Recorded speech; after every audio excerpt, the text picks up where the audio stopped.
Mom, check my bag. I couldn't go on the school trip I was so excited about. About 14 minutes after seeing my daughter, Emily, off to her school trip, she unexpectedly returned home and burst into tears, saying that shortly after I sent Emily off on her school trip, I received a call from her class teacher. Being told it was an emergency, I was startled, thinking something might have happened to Emily. About 5 minutes after I got off the phone with her teacher, just as the teacher had said, Emily came back home.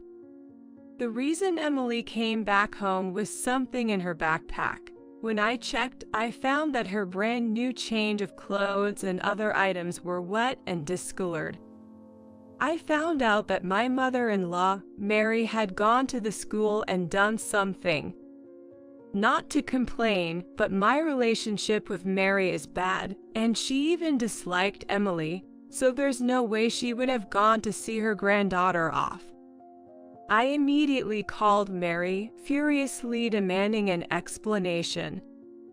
Then Mary said that it wasn't fair for only Emily, one of her 2 granddaughters, to go on the school trip. She thought it would be too sad for the other granddaughter who couldn't go. Mary justified her actions as delivering justice to Emily, insisted she did nothing wrong, and abruptly hung up the phone. Unable to contain my anger, I reported the incident to a certain person. As a result, Mary ended up provoking the wrath of that individual, leading to her own downfall. I am a housewife in my 30s. I have a daughter with my husband, who is in the same age group as me. Emily, who turned into a 6th grader this year, has been looking forward to her school trip for quite a while. Since kindergarten, Emily has been practicing rhythmic gymnastics, and sometimes she demonstrates her skills as an example during gymnastics in her physical education class. Emily, who once appeared in the local newspaper for participating in a competition, has become somewhat of a local celebrity. Once a year, there is a showcase in physical education class where each student presents his or her own creative gymnastics routine. When the time for the showcase arrives, it's so popular that students from other classes also come to watch. Despite her popularity, Emily has never been overconfident or boastful about it. Whenever asked for help, she willingly spends time with her friends, offering advice and assistance until they are satisfied. I'm grateful she has grown up to be such a considerate person. My husband and I married for love, but since the beginning of our marriage, it's been a series of never-ending problems. The issues aren't with my husband, but rather because of Mary's behavior. She believes I stole her precious son and has been causing trouble for me because of it. Initially, Mary, in exchange for accepting our marriage, demanded that we live with her in the family home as a condition. My husband had moved out of his family home to live alone when he went to college, and I was in a similar situation. Therefore, we had decided not to live with either set of parents, but to live on our own instead. Of course, we agreed that if either of our parents ever needed care or assistance due to health or other reasons, we would discuss and address the situation then. Given our perspective, we communicated that we couldn't immediately agree to the matter of living together. We could have declined right away, but we were concerned about upsetting Mary and worsening our relationship with her. Then, my father-in-law, who was present at the time, spoke up, saying that it would be too harsh to expect the young couple to live with the in-laws. He proposed that it would be better to let us live alone for a few years, offering us a lifeline in the situation. Taking advantage of that, my husband skillfully convinced Mary, and at that time, the discussion of living together was dropped. After we got married, Mary kept bringing up the idea of us living together. Usually, if a parent-in-law wants to live together, he or she at least tries to be pleasant to his or her daughter-in-law, but she was the opposite. You're young and a housewife. Must be nice. When I was your age, I worked part-time to help with the finances. I bet you keep the house immaculate. Then what's this mess? She would come over when my husband was away, find faults in everything, and leave after criticizing. When my husband was out on overnight business trips, she would stay over, claiming it was too dangerous to go back at night, forcing me to endure her endless sarcasm. I developed mild neurosis due to her excessive interference. When my husband realized it was because of her, he confronted her firmly, assuring me we would never live together. Thanks to my husband and father-in-law, they kept her at a distance, and I started to recover. Soon after, I found out I was pregnant. I was anxious about her meddling again, but she was preoccupied with my sister-in-law, Kate, who was also pregnant at the same time, and showed no interest in me. She ignored my pregnancy and birth, favoring Kate and giving her grand gifts, while barely acknowledging ours. Years went by peacefully. Our daughter grew up to be strong, honest, and full of justice. Mary believed that our not living with her precious son was my doing, that I had brainwashed him. As our daughter grew and resembled me more than my husband, at family gatherings, Mary would cold shoulder her. In contrast, she adored my niece, who looked just like Kate as a child. She would give gifts to my niece for Christmas, but not to Emily. My father-in-law would secretly give one to Emily, but if he's caught doing so, she would snatch it away, saying, I won't give anything to the child of the woman who stole my son. When confronted by my husband or father-in-law in front of the kids, she dramatically claimed we were all ganging up on her. Emily gradually realized she was disliked by her grandmother. But she never became resentful. I'm so grateful for how well she's grown up. Just before Emily's preschool graduation, Kate got divorced and took custody of her daughter. The divorced Kate, along with my niece, moved in with my in-laws. My niece then ended up in the same school district and elementary school as Emily. They were in the same grade. My niece and Emily are in different classes, yet my niece often comes to see Emily. She frequently borrows school supplies and personal items that each student is supposed to have.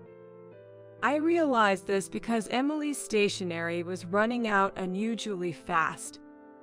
I initially suspected it might be bullying, with her things being hidden or thrown away, but it wasn't the case. Naturally, if two people share something, it runs out faster. I was relieved to learn it wasn't bullying, but I couldn't shake off this nagging feeling.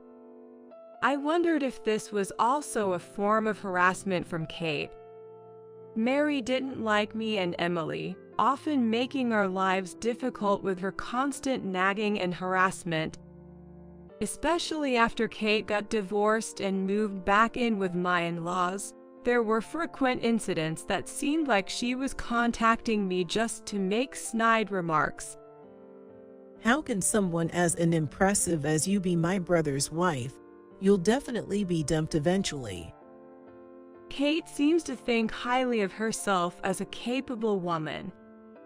Despite her own failed marriage, she would go out of her way to tell me that I too would inevitably be left by my husband.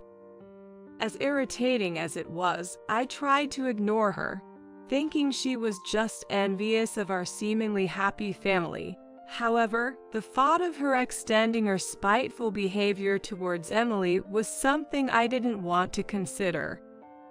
I told myself that I might be reading too much into it. This decision of mine would unexpectedly lead to consequences, but that was something to unfold a bit later. Time passed, and Emily became a 6th grader. In the 6th grade, there's a school trip. Emily had always been excited about it, especially each time she brought her savings for the trip to school. Now that she had reached the grade when the trip would finally happen, we frequently discussed where they might go in our conversations as a family. When it came to my own school days and my husband's, our daughter became curious about our school trip experiences as soon as the schedule and location were decided. Once our daughter brought home a note from school asking each family to prepare for the upcoming school trip, she and I began to prepare little by little. While she was excited and upbeat, I felt a bit worried. Recently, there had been an incident in her class, and the parents of the children involved were called in. Emily often remarked, "Why are the boys in my class so foolish?" showing her concern about the misbehavior of some rambunctious boys. By 6th grade, it's common for girls to start showing physical changes, and some more developed girls even start wearing training bras around 4th or 5th grade. Emily, being an active gymnast, had a muscular build, so her chest area wasn't particularly mature. However, the school trip guide for parents mentioned being cautious about underwear, as the trip involved several nights' stay and girls would be in separate rooms from boys. It also advised that girls not used to wearing bras should start getting accustomed to them. The guide also contained information about menstruation. These letters from school would inevitably be read by curious children. It seems that some mischievous boys reacted to the words period and bra and started teasing girls who were more physically developed or harassed them out of sheer curiosity. I had already talked to Emily about the changes her body would undergo as she grew older. Even before the school brought up the issue of underwear, her gymnastics club had discussed it, especially since gymnastics attire tends to be form-fitting, highlighting body lines. The club's discussions included care for girls as they approached puberty. So, I had already taught Emily about the individual differences in growth, and that it's wrong to tease others about their bodies. Emily, who has a strong sense of justice, defended the teased girls and called out the boys' bad behavior. One of the boys, whose father was a city council member, complained to his dad about a sassy girl standing up to the boys. This led to a major fuss at school, with the parents of the boys' friends demanding that the parents of the outspoken girls be called in. However, since there had already been issues with boys teasing physically developed girls, the parents' demands were not acknowledged. The parents of the teased girls even threatened to report the matter to the school board if it happened again, which led the school to adopt a stricter stance towards the boys and their parents. As a result, Emily became even more popular among the girls, seen as a brave and reliable ally. However, when out of their parents' sight, kids can sometimes commit acts that would put even adults to shame. I was really on edge about whether Emily would face any revenge from the boys' group she had a conflict with. Though the teachers, including the homeroom teacher, promised to keep an eye out, my worries didn't just disappear. Contrary to my anxiety, Emily seemed unconcerned, treating it as a thing of the past. We spread out the shopping for the field trip over several days. We couldn't do it on the days Emily had her rhythmic gymnastics classes. During one of these shopping trips, I unexpectedly ran into Kate. At first, I thought I could handle just Kate, but then Mary showed up from inside the store. They were shopping together, but Kate had left the store first out of boredom while Mary chatted with a salesperson. So I ran into Kate first, and shortly after, Mary joined us. Good timing. I heard your daughter's a star in her rhythmic gymnastics class. I don't want any favoritism towards my grandkids. Since your daughter attends that gymnastics club, I want both of my granddaughters to join. But I'm a single mom, so naturally, you'll cover the fees. She even demanded I do the driving. Why should I have to do all that? When I firmly refused, Mary accused Emily of bragging. That cheeky daughter of yours must have bragged to her, who's in another class. Don't look down on us just because I'm a single parent. Saying we can't afford extracurricular activities because we don't have a father figure belittles us. I generally avoided any interaction with Mary and Kate. They demanded I pay the gymnastics skis and drive as compensation. Emily denied saying those things, but Mary yelled, "Children should not butt into conversations between adults." Emily, holding back her frustration, tightly gripped my hand. I couldn't let Emily endure this alone. I said we'd discuss it with my husband and decide. I trust Emily. She wouldn't say such things. I promised to speak with my niece to hear both sides. Announcing that we'd talk to my niece and make a decision, Mary and Kate seemed panicked at the prospect of my husband getting involved. Seizing the opportunity, we left. Once home, I hugged Emily. "I'm sorry for making you go through this," I repeated. She reassured me it wasn't my fault, but deep down, I knew my strained relationship with Mary was a factor. Even if it was caused by Mary's thoughtless words and actions. I briefed my husband when he got home. My husband informed my father-in-law about the situation, and it turned out that Mary and Kate, who were at their family home as well as his niece, were all concerned about what's happening. But I knew Mary and Kate wouldn't be easily deterred. Despite the difficulties, the day of the eagerly awaited school trip arrived. Despite checking everything the night before, I still asked Emily if she forgot anything. With a smile, Emily reassured me, "It's all good, Mom. We've checked everything together several times," and then she left the house with a light step. It's just about a 5-minute walk to the school. The kids were traveling by chartered bus, stopping at rest areas on the way. While doing household chores, I kept glancing at the clock, thinking, she must be boarding the bus by now, right? It's almost time for them to leave on schedule. I just couldn't help but worry. I was reminiscing about how, when I was Emily's age and went on my school trip, my mother must have felt the same way after sending me off, oblivious as I was, having fun with my friends. Just as I was lost in these thoughts, the house phone rang at an unusual time. Just 14 minutes after Emily left, I received an unexpected call from her teacher. When I was told something unexpected had happened, my heart raced, fearing Emily might have been in an accident. But as I listened to her teacher's relatively calm voice, I began to understand the situation. Emily had to come back home due to some circumstances. If I could quickly replace some items in her bag and drive her to a specified station, she could catch up with the chartered bus. After thanking the teacher for their thoughtful consideration and hanging up, I quickly found suitable replacements for the items she was supposed to take on the trip. As I was in the middle of changing clothes, Emily returned home, crying. I knew some of the details from the teacher, but seeing Emily's state was different from what I had been told.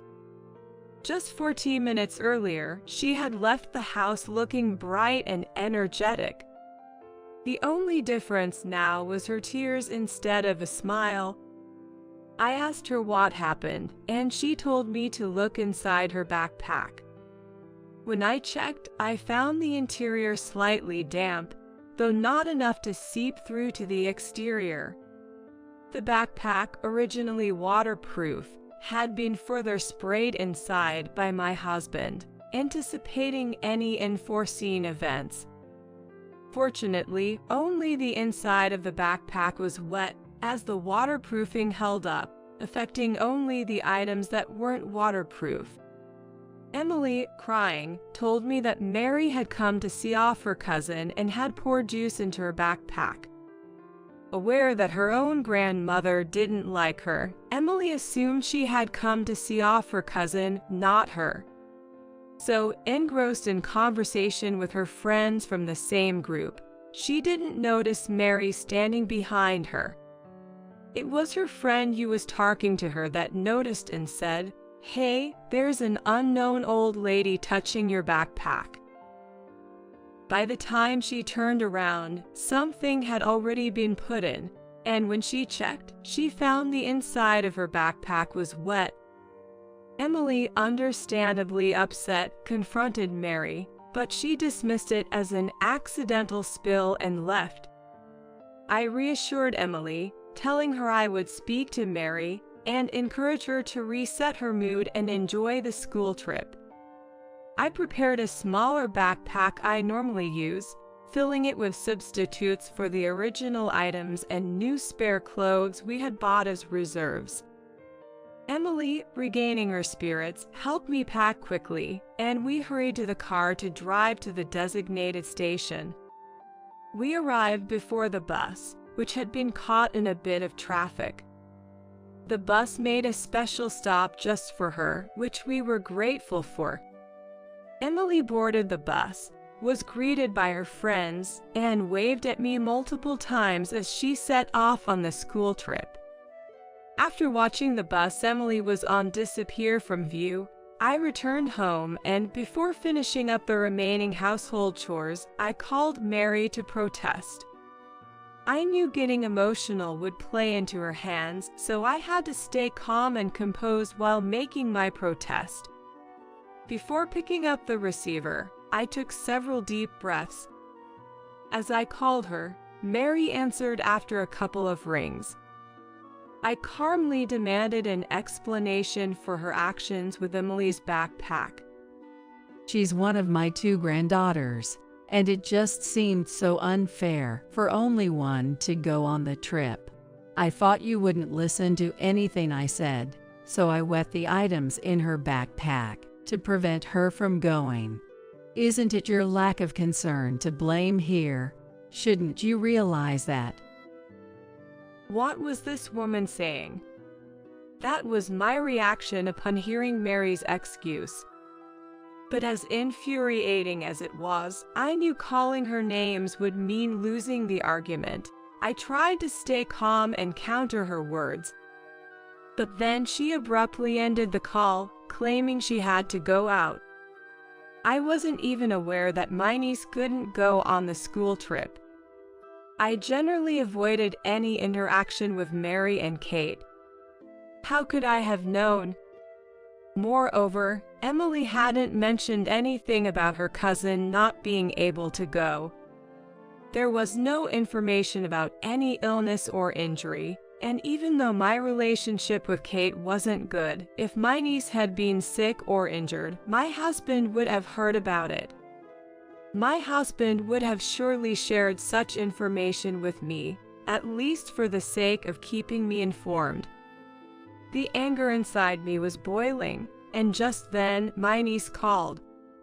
She confessed to feeling envious after seeing how excited Emily was about the trip. I generally avoided any interaction with Mary and Kate. However, she was told by her mother that she couldn't go because they hadn't made any payments for the trip. Mary, upon hearing this, decided that since my niece couldn't go, it would only be fair if Emily also had a painful experience. She had said this the night before, but my niece never thought she'd actually prevent her from going. My niece apologized to me. It turned out she didn't know they weren't making payments. Kate had told her that the trip was fully paid for and that she didn't have to worry about anything. So, my niece believed what she was told, but as the school trip drew near, she was confronted with the fact that no payment had been made. What a cruel thing for Kate to do. There were children in Emily's class who, for various reasons, couldn't attend the trip. When I was a child, there were also kids who didn't participate in school events due to illness or religious reasons. I had told Emily not to ask such children why they weren't going. I assume my niece's teacher, trying to be considerate, didn't pursue the unpaid fees for the school trip. If they had, my niece would have questioned it, and my father-in-law, who lives with them, would have noticed. I couldn't forgive Kate for imposing such a burden on her child. I had been avoiding them, but this time I couldn't just let it go. I decided to take action, not just for my niece, who had apologized to me, but also to give them a piece of my mind. I reassured my niece that it wasn't her fault and that this was an adult problem. That evening, when my husband came home from work, I explained everything that had happened.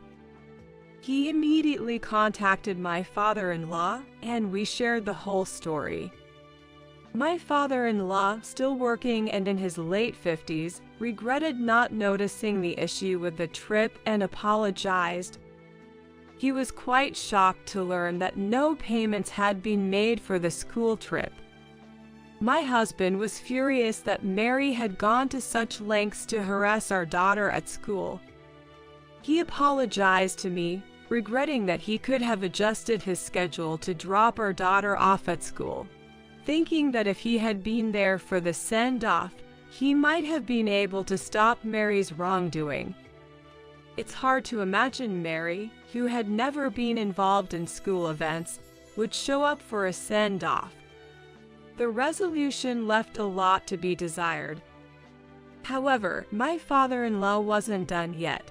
After our conversation, he woke up Mary and Kate to give them a piece of his mind.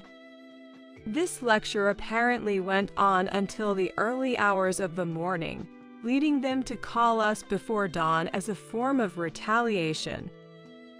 How do you like being woken up? Because you snitched to Dad. Mom and I got an earful of nagging from him. I'm too sleep deprived to do any housework, so you come here and make breakfast. It's only fair since you acted all self-righteous and told on us. What an incompetent daughter-in-law you are. However, I had only answered the phone out of reflex to the ringing and was half asleep throughout their complaints, eventually falling back asleep. Seemingly taking my mumbled responses seriously, Mary thought I was coming over to make breakfast and didn't prepare anything for my father-in-law. This led to him getting upset, wondering if his lecture hadn't been enough, and rushing to make breakfast himself. In her haste, she made extremely salty scrambled eggs, and my father-in-law apparently commented that a wife who can't even make proper eggs and only knows how to get others in trouble is useless, almost like declaring a divorce. My husband thinks that this incident has finally gotten to Mary, and she might quiet down for a while. I hope so. Given all the times Mary has caused trouble, I wonder if just the threat of divorce would be enough to calm her down. But in reality, as my husband predicted, there were no more sarcastic calls from Mary or Kate, and we had peaceful days until Emily returned from her school trip. She couldn't stop talking about her trip, and during dinner, I had to remind her to either eat or talk. She excitedly shared her experiences, with gestures and all, right up until bedtime. She had only a limited amount of pocket money for the trip, but still bought souvenirs for us. She even thought of her cousin who couldn't go. Emily had noticed her cousin's absence and asked why. The teacher, not revealing the true reason of unpaid fees, simply said she fell ill suddenly. Hearing this, Emily bought matching keychains in different colors for her. I told her that her cousin was feeling better and would be back at school. I believe sometimes it's okay to tell a kind lie for someone's sake. A few days later, my father-in-law called us for a talk. The revelation about the unpaid school trip fees led him to contact Kate's ex-husband. My father-in-law had been unaware of their divorce's reason. He apparently avoided the issue because he felt it was a matter between the couple. However, seeing the financial struggles of Kate and my niece, he reached out to see if the ex-husband could contribute even a little in child support. The truth he learned was far different. The divorce was due to Kate's terrible spending habits, which her ex-husband couldn't tolerate any longer. He had initially planned to take custody of my niece, thinking Kate was incapable of single parenting. However, she adamantly refused to let go of her daughter, so he gave up custody in exchange for the divorce. He was desperate to leave her. The ex-husband had been faithfully paying the agreed child support, including separate amounts for school fees. Learning that his daughter missed the trip due to unpaid fees was a devastating and infuriating revelation for him. My father-in-law, too, had been concerned about my niece's lack of school supplies and worn-out stationery, and had given money to Mary to buy new ones. But Mary squandered the money on outings with Kate. Kate also spent the child support from her ex-husband on herself, not on my niece. My father-in-law asked my niece how she managed at school without the necessary supplies. She replied that she was told to borrow from Emily. It all made sense to me then. For a while, I had noticed the contents of Emily's pencil case becoming sparse. She said it was because she and my niece were using them together, but maybe she was actually giving them to her cousin. Perhaps after being asked to borrow supplies so many times, she just started giving them away, like a pencil here and there. Hearing about the true nature of Mary and Kate from my niece, and learning about the misuse of child support and their refusal to let her participate in school events, made me realize it was not good for her education. Realizing that being around adults like Mary and Kate was also not good, my father-in-law, after confirming with Kate's ex-husband, supported the idea of fighting for custody. If one party is stubbornly resistant, such disputes can automatically lead to court. Kate resisted because she didn't want to lose the child support, resulting in a court case. The court judged that she was incapable of parenting, considering her income and lifestyle. After the divorce, Kate neither worked part-time nor used the child support and money from my father-in-law responsibly. The custody battle was quickly settled in court, and my niece was taken in by her father. He had moved back to his parents' home. She will now live a life free from neglect, with the support of her paternal grandparents. Following their quick loss in court, Kate and Mary showed up at my house. You really went and did something unnecessary. Now you're going to have to give me my allowance. It was a good source of income. Ever since you married my son, it's been one misfortune after another. You're a jinx. They had invaded our home early in the morning, rummaging for valuables, I immediately called my father-in-law for help. He arrived, apologized to me and my husband, and took them away in his car. Later, finding themselves without any source of income, they tried shoplifting at a local supermarket and were caught and handed over to the police. They didn't want to ask us for help and couldn't reach my father-in-law at work, causing trouble for him at his job. Eventually, my father-in-law, fed up with their antics, divorced Mary.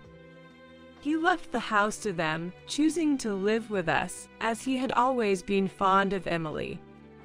Mary took as much as she could from the divorce settlement but spent it all without thinking of the future. Even though they could shelter from the rain and wind, their electricity and gas were cut off, and eventually, even their water supply was shut off. When they ran out of cash even to buy food, she came begging to me, asking for forgiveness and pleading for my help, apologizing for everything they had done. "Let's all live together happily as a family," she says, but what does she mean by happily? Weren't they the ones who trampled on my efforts to live harmoniously? Don't they even think about earning their own money to buy food? I can't offer a place to live to those who won't even try to be independent, so I kicked them out of the house. They banged on the door for a while, but eventually, the police came due to a neighbor's call and gave them a warning. Having already been interrogated by the police once, they probably thought it'd be bad to get caught again and finally left. After that, they never came begging to us, but I heard they racked up a lot of debt from shady sources and didn't even try to work to pay it back. Their former house was plastered with demands for repayment, and at one point, loud angry voices could be heard, but now it's quiet, and I've heard neither Mary nor Kate have been seen. I don't know and don't want to know where they are or what they're doing. My niece has been taken in by her father and had to transfer schools. But she and Emily still keep in touch through letters and calls. They seem to enjoy their conversations. My husband and her father, now finding common ground, have been exchanging parenting tips through emails. They're even discussing taking the girls on a small trip together. I just hope for a brighter future for both my niece and Emily.